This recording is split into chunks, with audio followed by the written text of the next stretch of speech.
আন্দোলন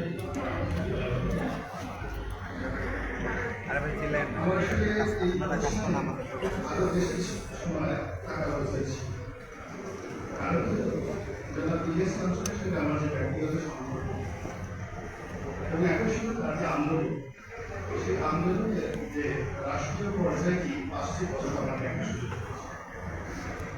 আমি যোগাযোগ মন্ত্রণালয়ের সংখ্যাগুলো স্ট্যান্ডিং কমিটিতে ছিলাম এবং সেখানে এই প্রতিষ্ঠানটি সরকারের সম্পদ বাস্তবায়ন করার চেষ্টা করেছে। তো সেক্ষেত্রে আমার কিছু ব্যক্তিগত অভিজ্ঞতা রয়েছে।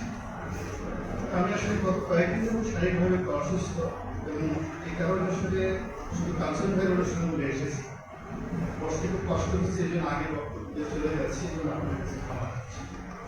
কিন্তু জিনিস নিয়ে কথা বলতে খুব সময়। প্রথম কথা কিন্তু হলো যে কাঞ্চন ভাই যে আন্দোলনটি করে যাচ্ছে, এই আন্দোলনের সঙ্গে তার যে হৃদয়, তার যে ভালোবাসা, তার যে ইন্তেহা, হৃদয়ের যে আপত্তি, এটি সচরাচর আমাদের বাংলাদেশে যেটা আমরা সাধারণ আমাদের মধ্যে থাকে। আমরা কোনো কিছুই কনসিস্টেন্সি রাখতে পারি, আমরা ধারাবাহিকতা রাখতে পারি, সকালে একটা হোক, বিকেলে একটা হোক। তো সেই ক্ষেত্রে স্ত্রীর মধ্যে ভালোবাসার কথা বলুন কিংবা নিরাপদ সড়ক করার জন্য একটি ধারাবাহিক আন্দোলন চালিয়ে যাওয়া বলুন। 31 বছর ধরে তিনি যে কাজটি করেছেন এটি হল সাধারণ বাঙালির কাজ।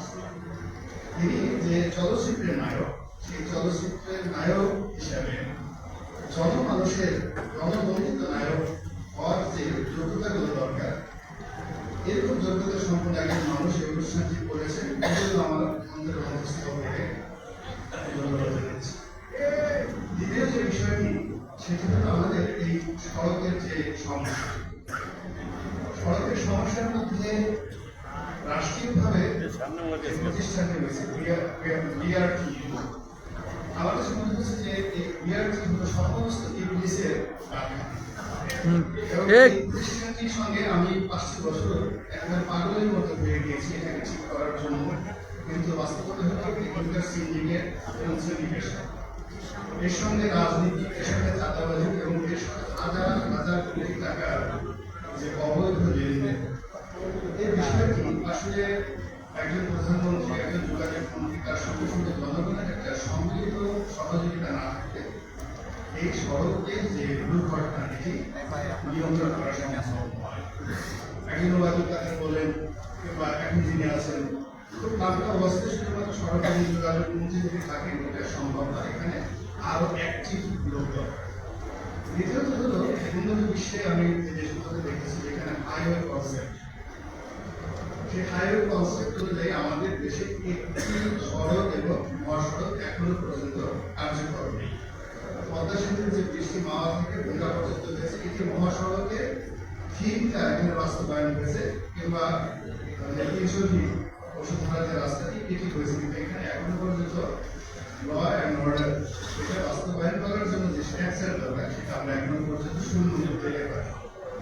এরপরে বিভিন্ন জায়গাতে যে সড়কপাতি, ট্রাফিক সিস্টেম, এগুলোর পাশাপাশি সবচেয়ে বেশি সমস্যা হলো এখানে রাজনীতির দুর্বৃত্তায়ন, অর্থাৎ পরিবহন থেকে চাঁদা নেওয়া এবং পরিবহনের যারা অযোগ্য লোকদেরকে ড্রাইভিং লাইসেন্স দেওয়া, মালিকদেরকে পারমিট দেওয়া, এই পুরো জিনিসটি কেবলমাত্র সড়কে যে দুর্ঘটনা ঘটাচ্ছে তা না, একই সঙ্গে নৌ পরিবহনে সেখানে দুর্ঘটনার সংখ্যা কিন্তু আরো অনেক বেশি।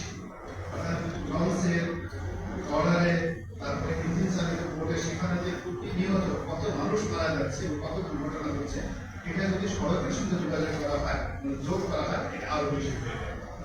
কাজেই এই বিষয়গুলো নিয়ে আমাদের সচেতন নাগরিক আছে, আমাদের সবাইকে কাজ করতে হবে। একা ইলিয়াস কাঞ্চন সাহেবের পক্ষে সম্ভব নয়, একা পুরো সরকারের পক্ষে সম্ভব নয়। এবং আমরা আজকের এই অনুষ্ঠানের মাধ্যমে এই যে একটা সচেতনতা বা গণসচেতনতা যে শুরু হলো, এটি যে তার অবস্থান থেকে আমরা যত বেশি করতে পারবো, অংশগ্রহণ করতে পারবো, আশা করি আমাদের সড়ক আরো বেশি খুলে রাখতে হবে। মহান আল্লাহ আলামিন আপনাদের সবাইকে ভালো রাখবেন, আমার জন্য দোয়া করবেন। ওয়াখিরু দাওয়ানা আলহামদুলিল্লাহি রাব্বিল আলামিন। আসসালামু আলাইকুম ওয়া রাহমাতুল্লাহি ওয়া বারাকাতুহু।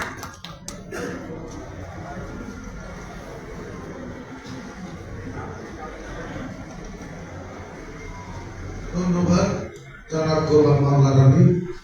আসলে ওনার কথা বলার বিষয়টাই আলাদা, এটাও একটা শিল্প যেখান থেকে অনেক কিছু শেখার থেকে পড়ানো থাকে।